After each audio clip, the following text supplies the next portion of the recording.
В Узбекистане пенсионная система постоянно реформируется.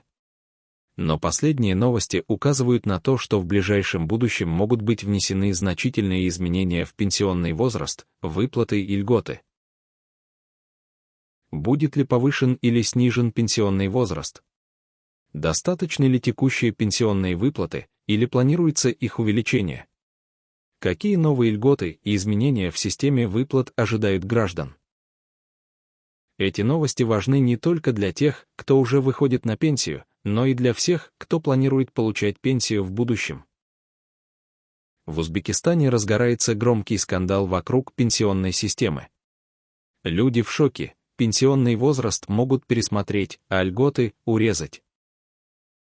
Многие задаются вопросом, что происходит. Почему власти избегают прямых ответов? И самое главное, какое решение примет президент Шавкат Мирзиёев? Пенсионный возраст, тихий переворот или необходимость? Власти не говорят об этом открыто, но на уровне правительства активно обсуждается вопрос повышения пенсионного возраста. В то время как люди с трудом доживают до пенсии, чиновники продвигают идею, что узбекистанцы должны работать дольше. Сейчас возраст выхода на пенсию. Жирная галочка мужчины – 60 лет. Жирная галочка женщины – 55 лет. Но есть утечки информации, что после выборов может быть объявлено о постепенном повышении пенсионного возраста до 63-65 лет. Официальная версия – необходимо адаптироваться к мировым стандартам. Но разве зарплаты и уровень жизни тоже достигли мирового уровня? Эксперты уверены. Жирная галочка – это позволит сэкономить миллиарды сумов. Жирная галочка – люди просто не доживут до пенсии, а государство сэкономит на выплатах. Жирная галочка – будет сокращено число льготников, которым сейчас разрешают выходить на пенсию раньше. Но народ возмущен. Люди требуют объяснений, но пока власти сохраняют молчание. Будет ли официальное заявление президента, или нас ждет неприятный сюрприз? Будут ли повышены пенсии, или это обман? С каждым годом цены растут, инфляция съедает накопления, а пенсионеры остаются на грани выживания. Официальные СМИ обещают, что выплаты увеличатся, но правда ли это? Сейчас средняя пенсия в Узбекистане – 2,2 миллиона сумов, примерно $180. Но реальный прожиточный минимум выше. Жирная галочка чиновники говорят о индексации пенсий, но этот рост не покрывает инфляцию. Жирная галочка люди жалуются, что после всех трат у них не остается денег даже на лекарства. Жирная галочка рабочие профессии получают мизерные пенсии, несмотря на десятки лет работы. Возникает главный вопрос: где деньги? Почему в бюджете вечно не хватает средств на пенсионеров, но находятся миллионы на госаппараты, элитные машины и международные форумы?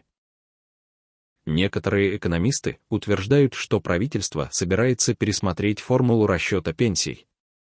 Это значит, что для части населения выплаты могут уменьшиться. Если президент действительно заботится о народе, он должен выступить с официальным заявлением и объяснить, почему пенсионеры в Узбекистане живут хуже, чем в соседних странах. Льготы отменят. Кто потеряет право на досрочную пенсию? Сейчас в Узбекистане некоторые категории граждан могут выходить на пенсию раньше. Но по информации инсайдеров, власти могут урезать эти льготы. Педагоги, медики, шахтеры и работники опасных производств рискуют потерять право на досрочную пенсию. Многодетные матери тоже могут столкнуться с пересмотром льгот. Военные и силовики останутся при своих. Или им тоже урежут выплаты. Президент Шавкат Мирзиёев еще не сделал официального заявления.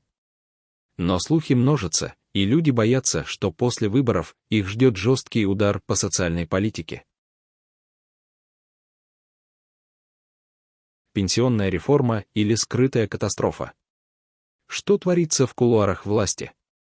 За закрытыми дверями правительства идут жаркие обсуждения, которые могут коренным образом изменить пенсионную систему Узбекистана. Чиновники утверждают, что страна идет к модернизации, но правда ли это? Почему правительство хочет сократить число пенсионеров? Будут ли повышены налоги на бизнес для пополнения пенсионного фонда? Почему люди, отработавшие десятки лет, получают мизерные выплаты? Вопросов много, а ответов пока нет. Но по инсайдерской информации, в кулуарах обсуждаются очень жесткие меры.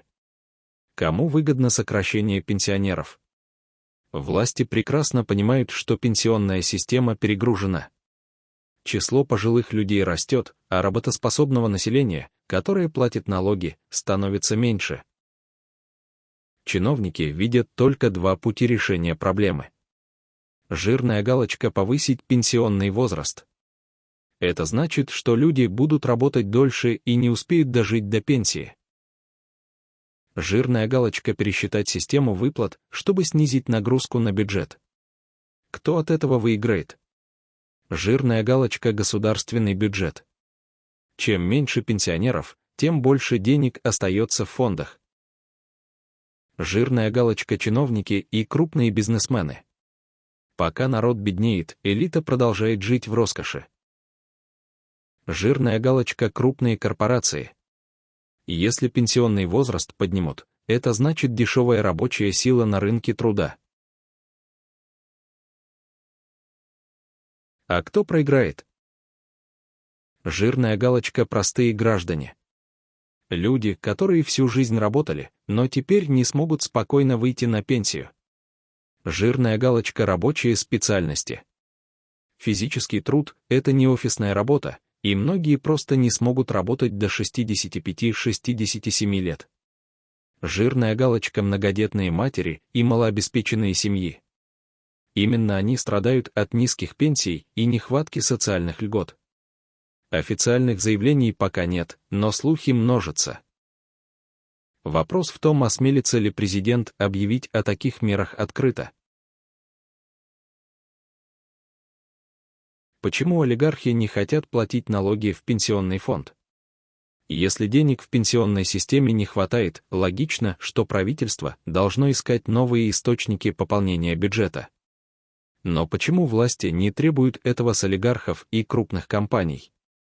Жирная галочка «Крупный бизнес» получает налоговые льготы, в то время как обычные предприниматели вынуждены платить все до копейки.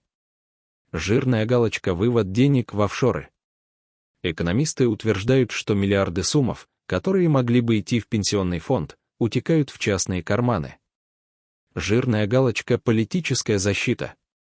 Крупные бизнесмены тесно связаны с чиновниками, и власти не хотят портить с ними отношения. Почему народ должен жить на копейки, пока элита получает сверхприбыли? Почему нет закона, обязывающего олигархов платить в пенсионный фонд больше? Ответ простой: потому что власти боятся тронуть крупный бизнес. Им проще обложить налогами малый и средний бизнес, урезать пенсии, повысить пенсионный возраст, чем заставить миллиардеров делиться доходами. Если президент действительно заботится о народе, он должен обязать крупный бизнес делать дополнительные отчисления в пенсионный фонд. Но будет ли это сделано? Пока тишина.